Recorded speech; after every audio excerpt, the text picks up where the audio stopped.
বিজয়া দশমীতে সিঁদুর খেলার আচারে অশ্রু ভেজা ভালোবাসায় দেবী দুর্গাকে বিসর্জনের প্রস্তুতি নিচ্ছেন মর্তের বাসিন্দারা। কোনো কোনো জায়গায় বিসর্জন দিয়েও দিয়েছেন। এই বিষয়ে আরও জানাতে বরিশাল মহানগরীর জগন্নাথ মন্দির থেকে সরাসরি যুক্ত হচ্ছেন সহকর্মী জিয়াদ মাহমুদ। জিয়াদ মাহমুদ, আপনার ওখানে কি অবস্থা, ভক্তরা কি বলছেন জানাবেন আমাদের। এই মুহূর্তে একবারে শেষ সময়ে দেবী দুর্গাকে বিসর্জন দেওয়ার যে প্রস্তুতি সেটি চলছে। মহলার মধ্যে দিয়ে যে শুরু হয়েছিল আয়োজনের সেটি কিন্তু আজকে বিসর্জনের মধ্য দিয়ে শেষ হবে এবং আমরা ষষ্ঠী থেকে নবমী পর্যন্ত দেখেছি যে নানা ধরনের আয়োজনে বর্ণিল সাজে মেতেছিল বরিশাল নগরী। এবং এখানে আমরা এখন লক্ষ্য করছি এখন যারা এসেছেন তারা কিন্তু সিঁদুর খেলার জন্য এসেছেন। মানে বিসর্জনের আগে সবচেয়ে বড় আরাধনা সেটি হচ্ছে সিঁদুর খেলা।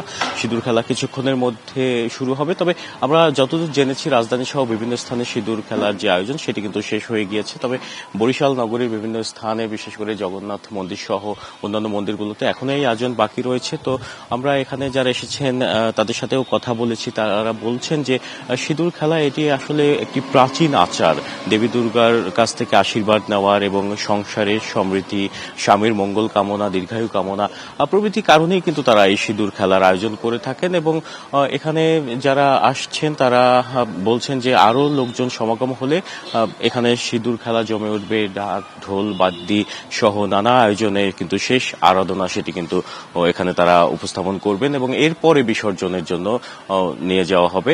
আরেকটি বিষয় আপনাকে জানিয়ে রাখি যে নবমীর পর থেকেই যে বিষাদের সুর বেজে উঠেছিল সনাতন ধর্মাবলম্বীদের মনে, সেটি কিন্তু আরো ক্রমান্বয়ে ভারী হয়ে উঠছে। কেননা দেবী দুর্গা তিনি মর্ত থেকে কৈলাসে চলে যাবেন আজকে এবং তিনি যেহেতু দোলায় করে যাবেন সেটি কিন্তু একটু অশুভ ইঙ্গিত করে, যে মরক কিংবা মহামারীর ইঙ্গিত করে। যদিও তারা বিশ্বাস করছেন যে দেবী দুর্গা দুর্গতি নাশিনী, তিনি অবশ্যই তাদের মানুষের কল্যাণে কাজ করবেন। এবং আরেকটি বিষয়, বিদায়ের বেদনা থাকবে, তবে আশাও থাকবে, নতুন একটি দিনের আশায় থাকবেন এবং আগামী বছরের দেবী দুর্গার আগমনের অপেক্ষায় থাকবেন এখানের ভক্তরা। তো এই ছিল বরিশাল থেকে আমার কাছে সবশেষ। জি নিশ্চয়ই জিয়াদ, আপনাকে অনেক অনেক ধন্যবাদ।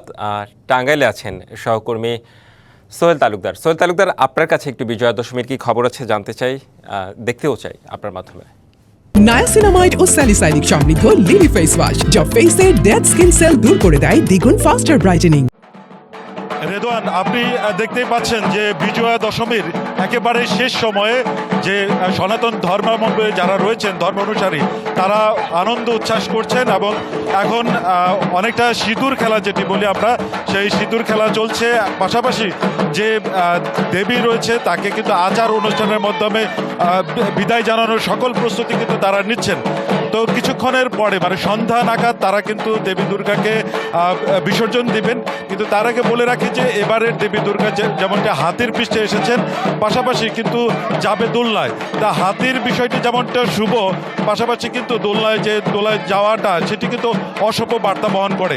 এই যে এর মধ্যেও কিন্তু যারা এই সনাতন ধর্মের অনুসারী রয়েছেন তারা বলছেন যে এবারের যেহেতু রয়েছেন তারা অশুভ শক্তিকে বিনাশ করে দেবী আবার কৈলাসে ফিরে যাবেন এবং এর মধ্য দিয়ে সকল ধর্মের অনুসারী মানুষের মধ্যে সুখ ও শান্তি বিরাজ করবে, সেটি তারা রয়েছেন। এবং এই রকম আনন্দ উচ্ছ্বাসের মধ্য দিয়েই যে শেষ সময়ের আনন্দ উৎসব বিজয়া দশমীর আনন্দ উচ্ছ্বাসের মধ্য দিয়েই তারা কিন্তু তাদের যে দেবী দুর্গা রয়েছেন সেটিকে বিসর্জনের প্রস্তুতি নিচ্ছেন।